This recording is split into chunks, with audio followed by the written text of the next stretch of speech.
ਸਾਥੀਓ, ਅੱਜ ਆਪਾਂ ਸ਼ਹੀਦਾਂ ਦੀ ਵਿਰਾਸਤ ਕਿਤਾਬ, ਜਿਸ ਦੇ ਲੇਖਕ ਭਗਵਾਨ ਦਾਸ ਮਾਹੌਰ ਅਤੇ ਸਦਾਸ਼ਿਵ ਰਾਵ ਮਲਕਾਪੁਰਕਰ ਹਨ, ਅਤੇ ਜਿਸ ਦਾ ਅਨੁਵਾਦ ਪੰਜਾਬੀ ਅਨੁਵਾਦ ਜਿਹੜਾ ਉਹ ਸੀਤਾਰਾਮ ਬਾਂਸਲ ਜੀ ਨੇ ਕੀਤਾ।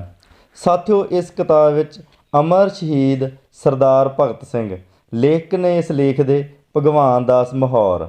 ਇਸ ਵਿੱਚ ਭਗਵਾਨ ਦਾਸ ਮਾਹੌਰ ਜੀ ਉਹਨਾਂ ਦੇ ਦੋਸਤ ਹਨ ਅਤੇ ਉਹ ਕਿਸ ਤਰ੍ਹਾਂ ਉਹਨਾਂ ਦੀਆਂ ਆਪਾਂ ਨੂੰ ਉਹ ਅਣਸੁਣੀਆਂ ਗੱਲਾਂ ਦੱਸਣਗੇ, ਜਿਸ ਵਿੱਚ ਵੀ ਉਹ ਭਗਤ ਸਿੰਘ ਕਿਸ ਤਰ੍ਹਾਂ ਰਹਿੰਦੇ ਸਨ, ਕਿਸ ਤਰ੍ਹਾਂ ਉਹਨਾਂ ਦਾ ਰਹਿਣ ਸਹਿਣ ਸੀ, ਜਾਂ ਖਾਣ ਪੀਣ ਕਿਸ ਤਰ੍ਹਾਂ ਦਾ ਸੀ, ਉਹ ਦੋਸਤਾਂ ਵਿੱਚ ਕਿਵੇਂ ਵਿਚਰਦੇ ਸਨ, ਜਾਂ ਉਹ ਜਿਹੜੇ ਕ੍ਰਾਂਤੀਕਾਰੀ ਕੰਮ ਕਿਸ ਤਰ੍ਹਾਂ ਕਰਦੇ ਸਨ। ਇਸ ਤਰ੍ਹਾਂ ਦੀਆਂ ਗੱਲਾਂ ਕਰਨਗੇ।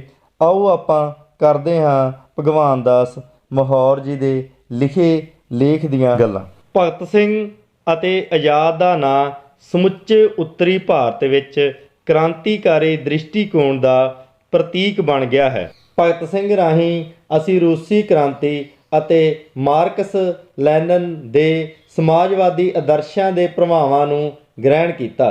ਭਗਤ ਸਿੰਘ ਰਾਹੀਂ ਹੀ ਭਾਰਤ ਮਾਤਾ ਦੀ ਜੈ ਅਤੇ ਵੰਦੇ ਮਾਤਰਮ ਮੰਤਰਾਂ ਦੀ ਜਗ੍ਹਾ ਭਾਰਤੀ ਗੁਪਤ ਹਥਿਆਰਬੰਦ ਕ੍ਰਾਂਤੀਕਾਰੀ ਯਤਨਾਂ ਨੇ ਇਨਕਲਾਬ ਜਿੰਦਾਬਾਦ ਅਤੇ ਸਾਮਰਾਜਵਾਦ ਮੁਰਦਾਬਾਦ ਆਦਿ ਨਾਅਰੇ ਲਗਾਏ, ਅਤੇ ਜਿੱਥੇ ਕ੍ਰਾਂਤੀਕਾਰੀ ਲੋਕ ਪੁਲਿਸ ਦੇ ਤਸੀਹਿਆਂ ਅਤੇ ਮੌਤ ਦੇ ਡਰ ਤੋਂ ਸਰੀਰ ਦੀ ਨਾਸ਼ਵਾਨਤਾ ਅਤੇ ਆਤਮਾ ਦੇ ਅਮਰ ਹੋਣ ਬਾਰੇ ਸੋਚ ਕੇ ਨਿਧੀ ਨਿਧਾਨ ਆਸਣ ਪਦਮ ਆਸਣ ਲਗਾਈ ਗੀਤਾ ਦਾ ਪਾਠ ਕਰਦੇ ਨਜ਼ਰ ਆਉਂਦੇ ਸਨ, ਉੱਥੇ ਉਹ ਹੁਣ ਮਾਰਕਸ ਦੀ ਕੈਪੀਟਲ ਦਾ ਅਧਿਐਨ ਕਰਦੇ ਨਜ਼ਰ ਆਏ। ਭਗਤ ਸਿੰਘ ਦੇ ਸੰਪਰਕ ਵਿੱਚ ਆਉਣ ਤੋਂ ਪਹਿਲਾਂ ਮੈਂ ਸ਼੍ਰੀ ਸਚਿੰਦਰ ਨਾਥ ਬਖਸ਼ੀ ਅਤੇ ਸ਼੍ਰੀ ਚੰਦਰ ਸ਼ੇਖਰ ਆਜ਼ਾਦ ਦੇ ਸੰਪਰਕ ਵਿੱਚ ਆ ਚੁੱਕਾ ਸੀ। ਭਗਤ ਸਿੰਘ ਨੂੰ ਮਿਲਣ ਤੋਂ ਪਹਿਲਾਂ ਲਗਭਗ 2 ਸਾਲਾਂ ਤੋਂ ਮੈਂ ਆਜ਼ਾਦ ਦੇ ਨੇੜਲੇ ਸੰਪਰਕ 'ਚ ਰਹਿ ਰਿਹਾ ਸੀ।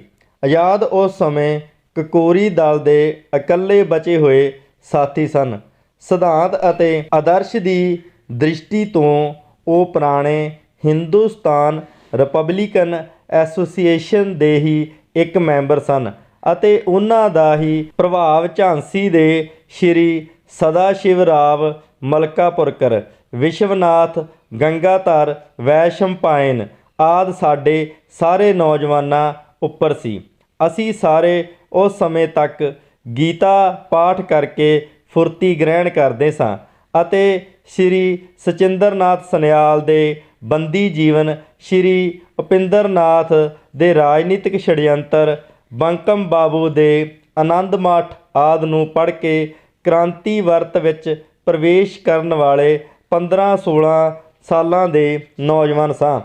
ਆਪਣੇ ਦੂਸਰੇ ਸਾਥੀਆਂ ਦੀ ਕ੍ਰਾਂਤੀ ਭਾਵਨਾ ਦੇ ਸਾਹਮਣੇ ਮੇਰੀ ਕ੍ਰਾਂਤੀ ਭਾਵਨਾ ਵਿੱਚ ਵੀ ਧਾਰਮਿਕ ਸੂਤਰ ਮਿਲਿਆ ਚੱਲਿਆ ਆ ਰਿਹਾ ਸੀ। ਇਸ ਸੂਤਰ ਨੂੰ ਸਭ ਤੋਂ ਪਹਿਲਾਂ ਝਟਕਾ ਭਗਤ ਸਿੰਘ ਦੁਆਰਾ ਹੀ ਉਹਨਾਂ ਦੀ ਪਹਿਲੀ ਮੁਲਾਕਾਤ ਵਿੱਚ ਹੀ ਲੱਗਾ, ਜਦੋਂ ਉਹਨਾਂ ਨੇ ਸੰਨ 1928 ਦੇ ਅਕਤੂਬਰ ਵਿੱਚ ਆਗਰੇ ਵਿੱਚ ਇਕੱਠੇ ਹੋਏ ਦਲ ਦੇ ਸਾਰੇ ਸਾਥੀਆਂ ਨਾਲ ਗੱਲਬਾਤ ਕੀਤੀ।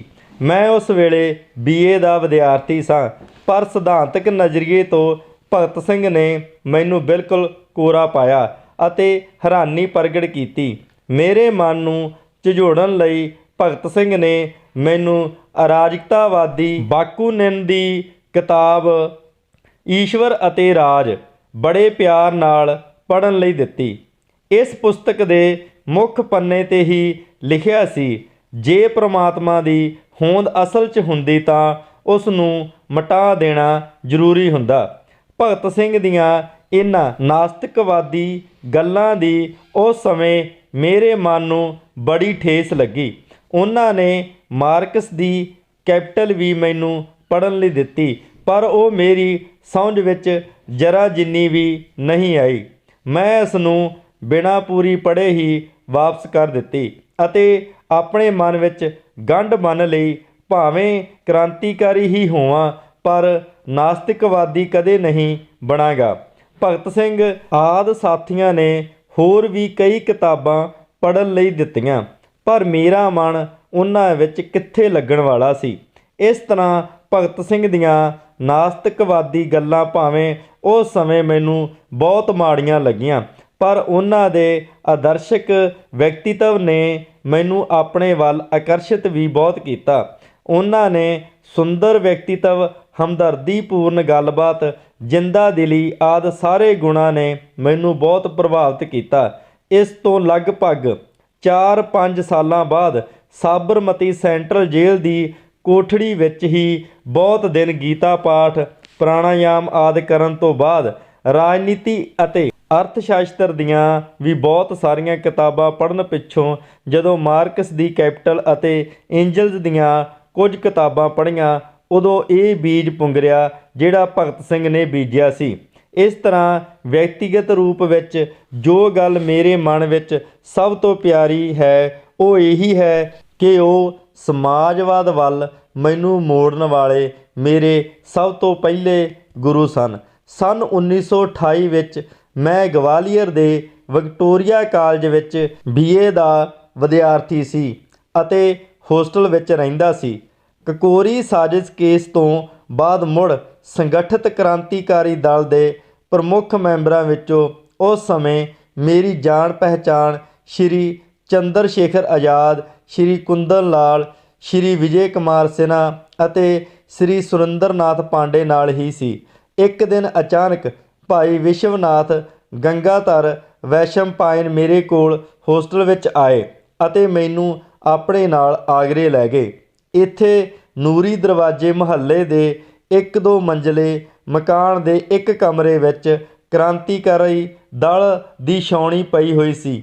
ਭਾਈ ਵਿਸ਼ਵਨਾਥ ਨਾਲ ਮੇਰੇ ਉਸ ਕਮਰੇ ਦੇ ਦਰਵਾਜ਼ੇ ਕੋਲ ਪਹੁੰਚਿਆ ਤਾਂ ਨਿਸ਼ਚਿਤ ਸੰਕੇਤ ਕਰਨ ਤੋਂ ਬਾਅਦ ਕਿਸੇ ਨੇ ਅੰਦਰੋਂ ਟਾਰਚ ਜਲਾ ਕੇ ਸਾਨੂੰ ਦੋਨਾਂ ਨੂੰ ਸਿਰ ਤੋਂ ਪੈਰਾਂ ਤੱਕ ਦੇਖਿਆ ਅਤੇ ਫਿਰ ਕੁੰਡਾ ਖੋਲ੍ਹ ਕੇ ਸਾਨੂੰ ਅੰਦਰ ਲੰਘਣ ਦਿੱਤਾ।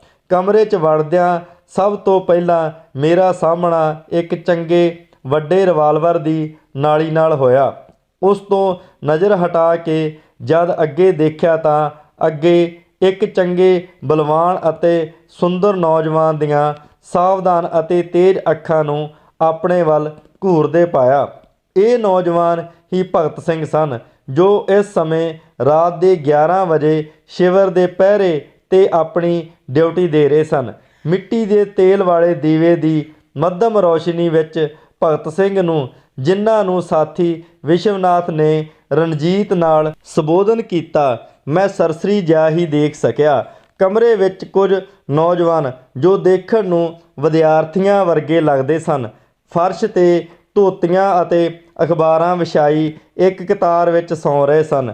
ਸਾਡੇ ਆਉਣ ਨਾਲ ਜੋ ਪੈਰਾਂ ਦੀ ਆਵਾਜ਼ ਆਈ, ਉਸ ਨਾਲ 1-2 ਜਣਿਆਂ ਦੀ ਅੱਖ ਖੁੱਲ੍ਹ ਗਈ।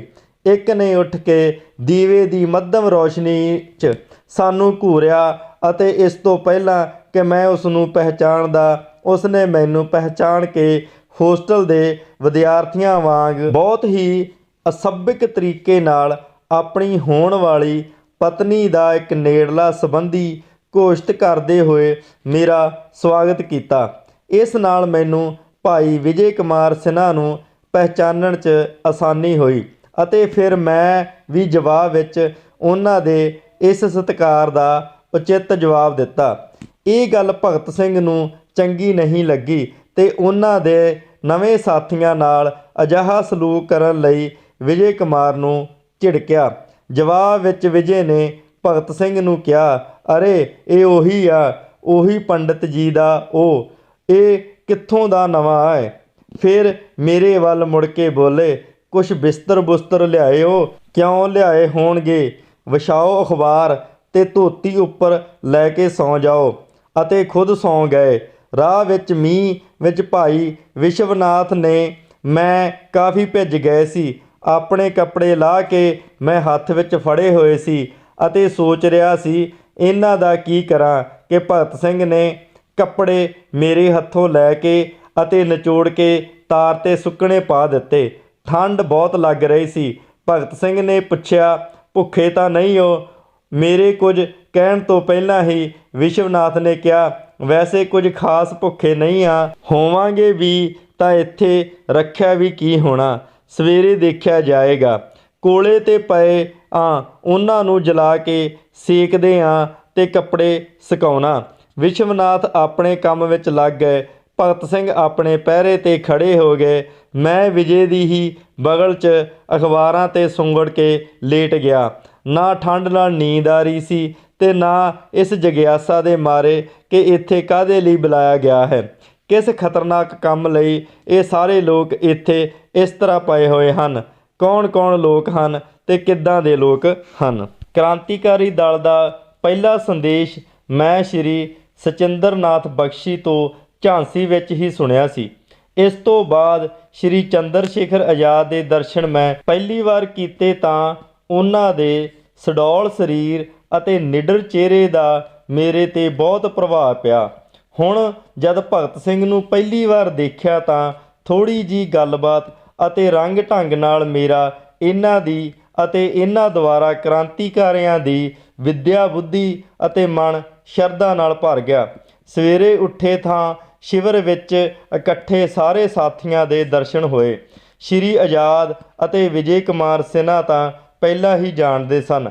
ਭਗਤ ਸਿੰਘ ਨੂੰ ਰਾਤੀ ਹੀ ਦੇਖ ਚੁੱਕਾ ਸਾਂ।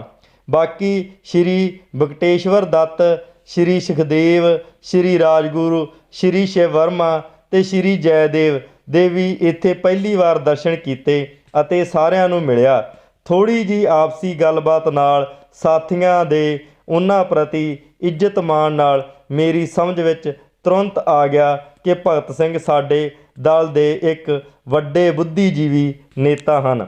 ਭਗਤ ਸਿੰਘ ਦਾ ਸੁੰਦਰ ਬਲਵਾਨ ਸਰੀਰ, ਗੱਲਬਾਤ ਕਰਨ ਦਾ ਹਮਦਰਦੀ ਭਰਿਆ ਵਤੀਰਾ ਅਤੇ ਗੰਭੀਰਤਾ ਦੇ ਨਾਲ ਨਾਲ ਹਾਸਾ ਮਖੌਲ ਕਰਦੇ ਰਹਿਣ ਦਾ ਢੰਗ ਕਿਸੇ ਨੂੰ ਵੀ ਆਪਣੇ ਵੱਲ ਖਿੱਚਣ ਤੋਂ ਨਹੀਂ ਰਹਿੰਦਾ ਸੀ।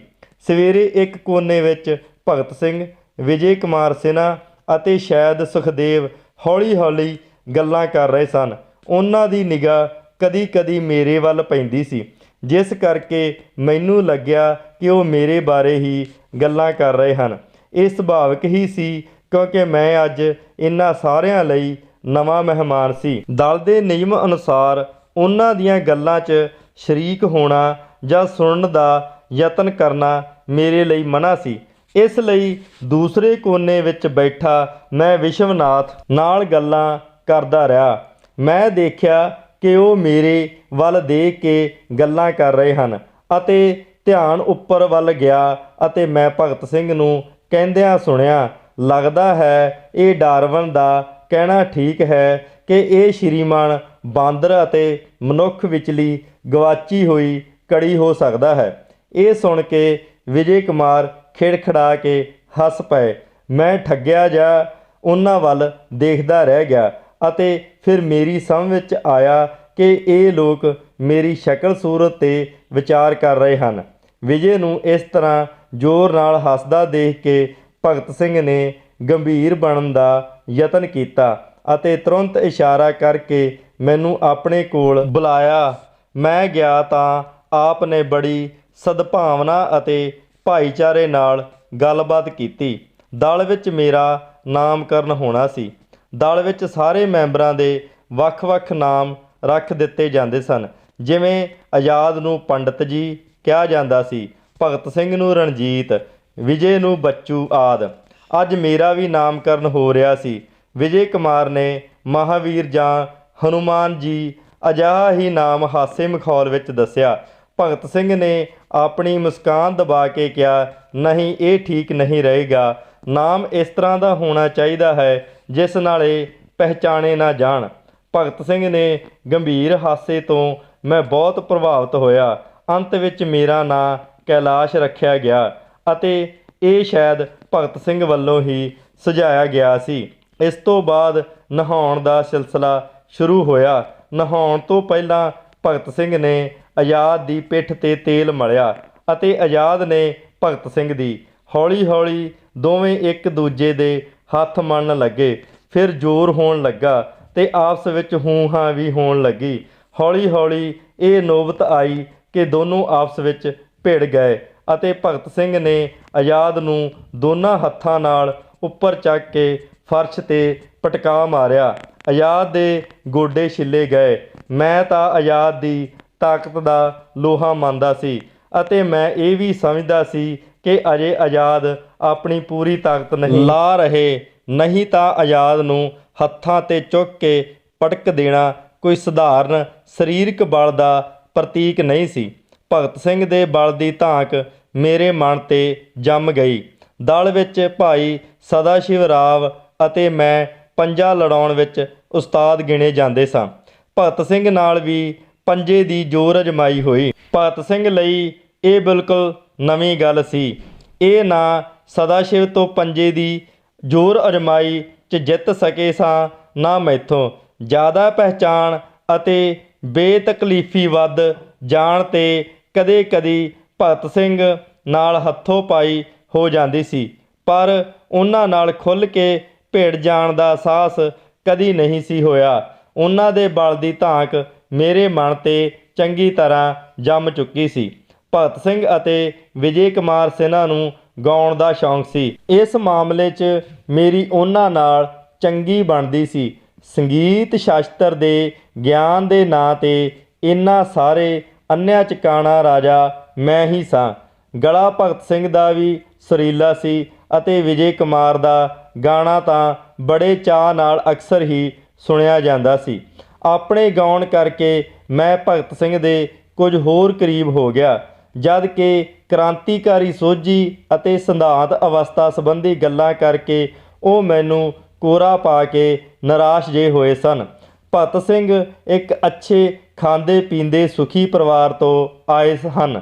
ਇਹ ਗੱਲ ਉਹਨਾਂ ਨੂੰ ਦੇਖ ਕੇ ਕਿਸੇ ਦੇ ਮਨ ਵਿੱਚ ਅਚਨਚੇਤ ਘਰ ਕਰ ਜਾਂਦੀ ਸੀ। ਗੰਦੇ ਕੱਪੜੇ ਪਹਿਨ ਸਕਣਾ ਆਦਤਨ ਉਹਨਾਂ ਲਈ ਮੁਸ਼ਕਿਲ ਹੀ ਸੀ ਅਤੇ ਮਾੜਾ ਖਾਣਾ ਵੀ, ਜਦ ਕਿ ਉਹ ਜ਼ਰੂਰੀ ਹੋਣ 'ਤੇ ਬੜੀ ਮੁਸਤੈਦੀ ਨਾਲ ਖਾਣਾ ਖਾਣ 'ਚ ਸ਼ਾਮਲ ਹੁੰਦੇ ਸਨ, ਫਿਰ ਵੀ ਉਹ ਉਹਨਾਂ ਦੇ ਗਲ ਤੋਂ ਹੇਠਾਂ ਬੜੀ ਮੁਸ਼ਕਲ ਨਾਲ ਉਤਰਦਾ ਸੀ। ਜਿਸ ਸੁਭਾਵਿਕਤਾ ਨਾਲ ਮੇਰੇ ਵਰਗੇ ਲੋਕ ਜੋ ਗਰੀਬ ਪਰਿਵਾਰਾਂ ਤੋਂ ਆਏ ਸਨ ਗੰਦੇ ਕੱਪੜੇ ਪਹਿਨੀ ਰਹਿ ਸਕਦੇ ਸਨ ਅਤੇ ਰੁੱਖਾ ਸੁੱਖਾ ਖਾ ਪੀ ਸਕਦੇ ਸਨ, ਉਸੇ ਸੁਭਾਵਿਕਤਾ ਨਾਲ ਭਗਤ ਸਿੰਘ ਅਜਿਹਾ ਨਹੀਂ ਕਰ ਸਕਦੇ ਸਨ। ਇਹ ਉਹਨਾਂ ਲਈ ਫਰਜ਼ ਵੀ ਭਾਵਨਾ ਕਰਕੇ ਜ਼ਰੂਰੀ ਹੁੰਦਾ ਸੀ, ਸੁਭਾਵਿਕ ਨਹੀਂ। ਇਹ ਗੱਲ ਮੈਂ ਮੁੱਢਲੀ ਪਹਿਚਾਣ ਦੇ ਇਹਨਾਂ 2-3 ਦਿਨਾਂ 'ਚ ਹੀ ਦੇਖ ਸਕਿਆ। ਦਲ ਕੋਲ ਪੈਸੇ ਦੀ ਕਮੀ ਤਾਂ ਅਕਸਰ ਹੀ ਰਹਿੰਦੀ ਸੀ। ਹੁਣ ਕੁਝ ਖਾਸ ਗਰੀਬੀ ਆ ਗਈ ਸੀ, ਇਸ ਲਈ ਸਾਥੀਆਂ ਨੂੰ ਬਾਜ਼ਾਰੋਂ ਪੂੜੀਆਂ ਖਰੀਦ ਕੇ ਖਾਣ ਲਈ ਪੈਸੇ ਦੇਣੇ ਬੰਦ ਕਰ ਦਿੱਤੇ ਸਨ ਅਤੇ ਆਪ ਸਮਾਨ ਖਰੀਦ ਕੇ ਘਰ ਵਿੱਚ ਹੀ ਚੁੱਲ੍ਹੇ 'ਤੇ ਰੋਟੀ ਦਾਲ ਬਣਾਈ ਜਾ ਰਹੀ ਸੀ। ਬਰਤਨਾਂ ਦੀ ਵੀ ਕਮੀ ਸੀ, ਇਸ ਲਈ ਦਾਲ ਇੱਕ ਟੁੱਟੇ ਘੜੇ ਦਾ ਉੱਪਰਲਾ ਧੜ ਵੱਖਰਾ ਕਰਕੇ ਉਸ ਦੇ ਹੇਠਲੇ ਭਾਗ ਵਿੱਚ ਬਣਾਈ ਜਾਂਦੀ ਸੀ। ਇਸ ਵਿੱਚ ਆਪਣੇ ਪਕਵਾਨ ਸ਼ਾਸਤਰ ਦੇ ਗਿਆਨ ਨਾਲ ਅਸੀਂ ਲੂਣ ਅਤੇ ਮਿਰਚ ਪਾ ਦਿੰਦੇ ਸਨ, ਕਦੀ ਘੱਟ ਕਦੀ ਵੱਧ, ਪਰ ਦਾਲ ਸਬਜ਼ੀ ਵਿੱਚ ਹਲਦੀ ਵੀ ਪੈਂਦੀ ਹੈ, ਇਸ ਦਾ ਸਾਨੂੰ ਕੋਈ ਇਲਮ ਨਹੀਂ ਸੀ। ਇਸ ਲਈ ਸਾਡੀ ਬਣਾਈ ਦਾਲ ਸ਼ਕਲ ਸੂਰਤ ਵਿੱਚ ਐਸੀ ਹੁੰਦੀ ਸੀ ਕਿ ਸਧਾਰਨ ਭੁੱਖ ਤਾਂ ਉਸ ਨੂੰ ਦੇਖ ਕੇ ਹੀ ਨੱਠ ਜਾਂਦੀ ਸੀ ਅਤੇ ਫਿਰ ਜਿਸ ਤਰ੍ਹਾਂ ਦੀ ਮਰਜ਼ੀ ਭੁੱਖ ਹੀ ਕਿਉਂ ਨਾ ਹੋਵੇ, ਅਸੀਂ ਦੇਖ ਕੇ ਉਸ ਨੂੰ ਖਾਂਦੇ ਜਾਣਾ ਕੋਈ ਸਧਾਰਨ ਜਿਹੀ ਗੱਲ ਨਹੀਂ ਸੀ। ਫਿਰ ਬਰਤਨਾਂ ਦੀ ਕਮੀ ਹੋਣ ਕਰਕੇ ਦਾਲ ਉਸੇ ਇੱਕ ਖੱਪਰ ਵਿੱਚ ਰੱਖੀ ਜਾਂਦੀ ਸੀ ਅਤੇ ਅਸੀਂ ਸਭ ਉਸਦੇ ਆਲੇ ਦੁਆਲੇ ਆਪਣੇ ਜਲੇ ਹੋਏ ਪੱਕੇ ਅਧ ਪੱਕੇ ਰੋਟ ਲੈ ਕੇ ਬੈਠ ਜਾਂਦੇ ਸਨ। ਸ਼ਿਵ ਭਗਤਾਂ ਦੀਆਂ ਖਤਰਨਾਕ ਸਾਧਨਾਵਾਂ ਦੀ ਗੱਲ ਸੁਣੀ ਹੋਈ ਸੀ, ਪਰ ਸਾਡਾ ਕ੍ਰਾਂਤੀਕਾਰੀਆਂ ਦਾ ਇਹ ਭਖਸ਼ਣ ਚੱਕਰ ਵੀ ਕੋਈ ਸਧਾਰਨ ਗੱਲ ਨਹੀਂ ਸੀ। 1-2 ਦਿਨਾਂ ਦੇ ਅਭਿਆਸ ਨਾਲ ਆਜ਼ਾਦ ਵਾਂਗ ਸਾਡੇ 'ਚੋਂ ਕੁਝ ਤਾਂ ਇਸ ਵਿੱਚ ਪੂਰੇ ਅਵਧੂਤ ਪਦ ਨੂੰ ਪ੍ਰਾਪਤ ਹੋ ਗਏ, ਪਰ ਵਿਚਾਰੇ ਭਗਤ ਸਿੰਘ ਨੂੰ ਇਹ ਸਾਧਨਾ ਵਿੱਚ ਕਦੀ ਸਿੱਧੀ ਪ੍ਰਾਪਤ ਨਾ ਹੋਈ। ਪਰ ਜਿਸ ਖੂਬੀ ਨਾਲ ਭਗਤ ਸਿੰਘ ਨੇ ਇਸ ਦੀਖਿਆ ਤੋਂ ਆਪਣਾ ਛੁਟਕਾਰਾ ਪਾਇਆ, ਇਹ ਕੰਮ ਵੀ ਉਹਨਾਂ ਦੀ ਹੀ ਪ੍ਰਤਿਭਾ ਦਾ ਕਮਾਲ ਸੀ। ਆਪ ਗੋਲ ਚੱਕਰ ਵਿੱਚ ਖਾਣਾ ਖਾਣ ਬੈਠੇ ਤਾਂ ਮੁਸਕਰਾਉਂਦੇ ਹੋਏ ਬੋਲੇ, ਦੇਖੋ ਮੈਂ ਤੁਹਾਨੂੰ ਦੱਸਦਾ, ਅਮੀਰ ਲੋਕ, ਲਖਨਊ ਦੇ ਨਵਾਬ ਵਰਗੇ ਲੋਕ ਕਿਸ ਨਿਜਾਗਤ ਨਾਲ, ਕਿਸ ਅੰਦਾਜ਼ ਨਾਲ ਖਾਣਾ ਖਾਂਦੇ ਹਨ। ਆਪ ਨੇ ਇੱਕ ਰੋਟ ਵਿੱਚੋਂ ਇੱਕ ਬਹੁਤ ਹੀ ਛੋਟੀ ਜਿਹੀ ਬੁਰਕੀ ਬੜੀ ਨਿਜਾਗਤ ਨਾਲ ਇਵੇਂ ਤੋੜੀ ਕਿ ਕਿਤੇ ਰੋਟ ਨੂੰ ਠੇਸ ਨਾ ਲੱਗ ਜਾਏ ਜਾਂ ਉਸ ਦੀਆਂ ਉਂਗਲਾਂ ਵਿੱਚ ਮੋਚ ਨਾ ਆ ਜਾਏ। ਉਹਨਾਂ ਦਾ ਇਸ ਬੁਰਕੀ ਤੋੜਨ 'ਚ ਇੰਨਾ ਸਮਾਂ ਲੱਗਾ ਕਿ ਜਿੰਨੇ ਵਿੱਚ ਅਸੀਂ 2-4 ਵੱਡੀਆਂ ਬੁਰਕੀਆਂ ਖਾ ਚੁੱਕੇ ਸੀ। ਫਿਰ ਬੜੀ ਨਜ਼ਾਕਤ ਨਾਲ ਆਪ ਨੇ ਉਸ ਬੁਰਕੀ ਨੂੰ ਖੱਪਰ ਵਾਲੀ ਦਾਲ ਨੂੰ ਦੂਰੋਂ ਹੀ ਦਿਖਾਇਆ, ਇਸ ਤਰ੍ਹਾਂ ਕਿ ਦਾਲ ਨਾਲ ਉਸ ਦਾ ਸਪਰਸ਼ ਨਾ ਹੋ ਜਾਏ। ਫਿਰ ਬੜੀ ਨਜ਼ਾਕਤ ਨਾਲ ਅਤੇ ਨਸਾਫਤ ਅਤੇ ਲਫਾਸਤ ਨਾਲ ਉਸ ਨੂੰ ਮੂੰਹ ਵਿੱਚ ਰੱਖਿਆ ਅਤੇ ਬੜੀ ਮੁਸ਼ਕਲ ਨਾਲ 2-4 ਵਾਰ ਮੂੰਹ ਚਲਾ ਕੇ ਆਪਣੇ ਕੁੱਲੜ ਮਿੱਟੀ ਦੇ ਕੱਪ 'ਚੋਂ ਪਾਣੀ ਪੀ ਕੇ ਗਲ ਤੋਂ ਹੇਠਾਂ ਉਤਾਰ ਲਿਆ ਅਤੇ ਉੱਠਦੇ ਹੋਏ ਬੋਲੇ, ਵੱਲਾ ਕਿਆ ਲਜ਼ੀਜ਼ ਖਾਣਾ ਹੈ, ਸੁਭਾਨ ਅੱਲਾ। ਅਤੇ ਰੁਮਾਲ ਨਾਲ ਮੂੰਹ ਪੂੰਝਦੇ ਹੋਏ ਇਸ ਤਰ੍ਹਾਂ ਉੱਠ ਖਲੋਏ ਜਿਵੇਂ ਰੱਜ ਕੇ ਖਾਣਾ ਖਾ ਕੇ ਉੱਠੇ ਹੋਣ ਅਤੇ ਉਹਨਾਂ ਨੂੰ ਤ੍ਰਿਪਤੀ ਦੀ ਡਕਾਰ ਆ ਰਹੀ ਹੋਵੇ। ਉਸੇ ਦਿਨ ਭਗਤ ਸਿੰਘ ਕਿਤੇ ਗਏ ਅਤੇ ਕਿਤੋਂ ਕੁਝ ਰੁਪਏ ਲੈ ਆਏ ਤਾਂ ਕਿ ਸਾਥੀਆਂ ਨੂੰ ਘੱਟੋ ਘੱਟ ਖਾਣਾ ਤਾਂ ਢੰਗ ਦਾ ਮਿਲੇ। ਖਾਣਾ ਬਣਾਉਣ ਅਤੇ ਖਾਣ ਲਈ ਬਰਤਨ ਵੀ ਖਰੀਦ ਲਏ ਗਏ। ਸਾਥੀਓ, ਮੈਂ ਇਹ ਲੇਖ ਦਾ ਇੱਥੇ ਅੰਤ ਕਰ ਰਿਹਾ ਹਾਂ। ਅਗਲੇ ਪਾਰਟ ਵਿੱਚ ਆਪਾਂ ਇਸ ਲੇਖ ਦੀਆਂ ਹੋਰ ਗੱਲਾਂ ਵੀ ਕਰਾਂਗੇ। ਜਿੰਨਾ ਉਹਨਾਂ ਨੇ ਇਹ ਲੇਖ ਲਿਖਿਆ ਆਪਾਂ ਇਹਨੂੰ 2 ਜਾਂ 3 ਪਾਰਟਾਂ ਦੇ ਵਿੱਚ ਤੁਹਾਨੂੰ ਸੁਣਾਵਾਂਗੇ ਅਤੇ ਭਗਤ ਸਿੰਘ ਦੀਆਂ ਹੋਰ ਵੀ ਅਣਸੁਣੀਆਂ ਗੱਲਾਂ ਕਰਾਂਗੇ। ਸਾਥੀਓ, ਮੇਰੇ ਚੈਨਲ ਨੂੰ ਸਬਸਕ੍ਰਾਈਬ ਜ਼ਰੂਰ ਕਰ ਦੇਣਾ। ਧੰਨਵਾਦ। ਮਿਲਦੇ ਹਾਂ ਅਗਲੇ ਪਾਰਟ ਵਿੱਚ।